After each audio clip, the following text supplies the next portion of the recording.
Hello दोस्तों आप सबका आपके अपने चैनल में स्वागत है।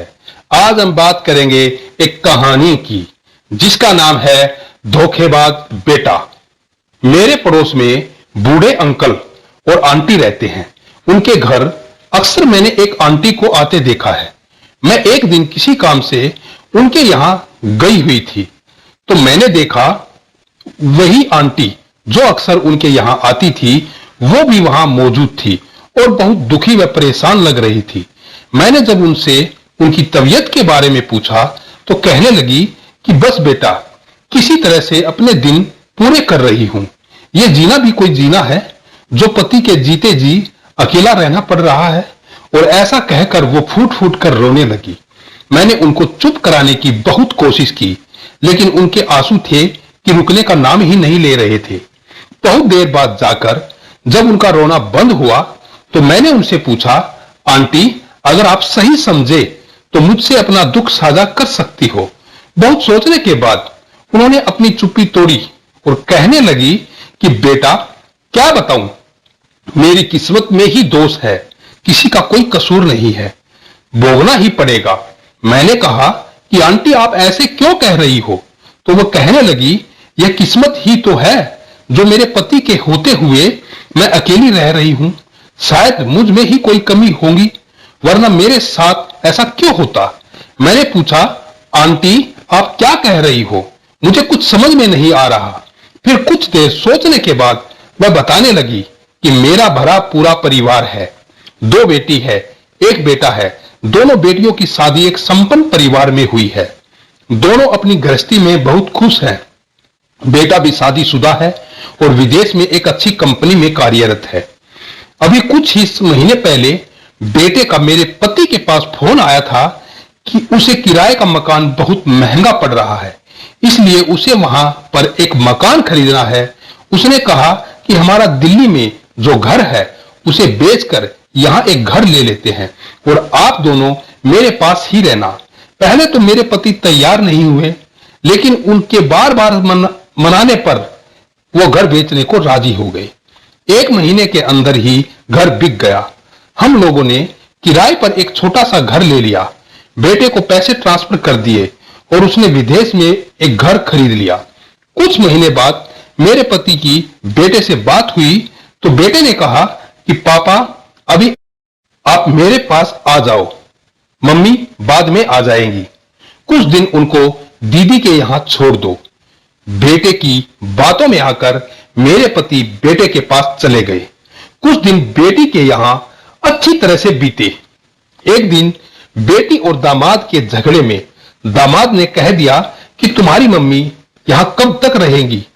वह तो कुछ ही दिन रहने आई थी लेकिन अब तो 2 महीने होने को आए हैं।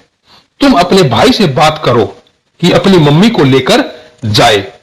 बेटी ने बेटे से फोन करके बात की तो बेटा कहने लगा, मैं मम्मी को नहीं रख सकता, यहां पर सब कुछ बहुत महंगा है, हम लोगों को गुजारा ही मुश्किल से हो पाता है। ऐसे में एक सदस्य का खर्चा और बढ़ जाएगा तो बहुत मुश्किल हो जाएगी। ऐसा करो आप ही मम्मी को अपने पास रख लो। इतना कहकर उसने फोन रख दिया। आज 5 महीने होने को आए हैं, ना तो मेरे पति का फोन आया और ना ही बेटे का। मुझे लगता है बेटे ने अपने पिता को भी पूरी तरह से अपने कंट्रोल में कर रखा है। बेटी के यहां रहकर मैं उसकी गृहस्थी खराब नहीं करना चाहती, इसीलिए मैंने यही पास ही एक कमरा किराए पर ले लिया। एक घर में आया का काम करती हूं और उसी से जैसे तैसे गुजर बसर हो रही है। इन बहन जी से अच्छी बातचीत है, इसलिए जब मन उदास होता है तो इनके पास आकर अपना मन हल्का कर लेती हूं। मैंने आंटी से पूछा कि आपके बेटे ने फिर आपके पति को अपने पास क्यों रखा है जबकि आप दोनों यहां रह सकते हैं? आंटी कहने लगी कि जिस मकान को बेचकर मेरे पति ने बेटे को पैसे दिए थे वो मेरे नाम था, वह तो उसको मिल गया, तो अब मां की क्या जरूरत है? पिता को इसलिए रखा है क्योंकि उनके नाम उन्होंने कुछ एफडी करा रखी है और वो जल्द ही मैच्योर होने वाली है। जब उसकी एफडी मैच्योर हो जाएगी, पूरी हो जाएगी, वो उनको भी देगा। आंटी की दर्द भरी कहानी सुनकर मुझे बहुत बुरा लग रहा था। वो सोच रही थी कि माँ बाप अपने बच्चों को पालते हैं, अपनी हैसियत अनुसार उनकी हर इच्छा पूरी करते हैं और बच्चे बड़े होकर उनके साथ ऐसा व्यवहार करे तो उन माँ बाप पर क्या बीतती होंगी।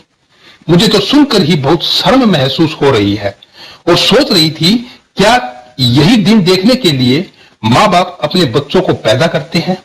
माता पिता की जीवन भर की कमाई हुई पूंजी पर सिर्फ और सिर्फ उनका हक होता है, जिसको वो अपने बच्चों के लाड में आकर उन्हें सौंप देते हैं और यह सोच लेते हैं कि बुढ़ापे में उनके बच्चे उनका ख्याल जरूर रखेंगे।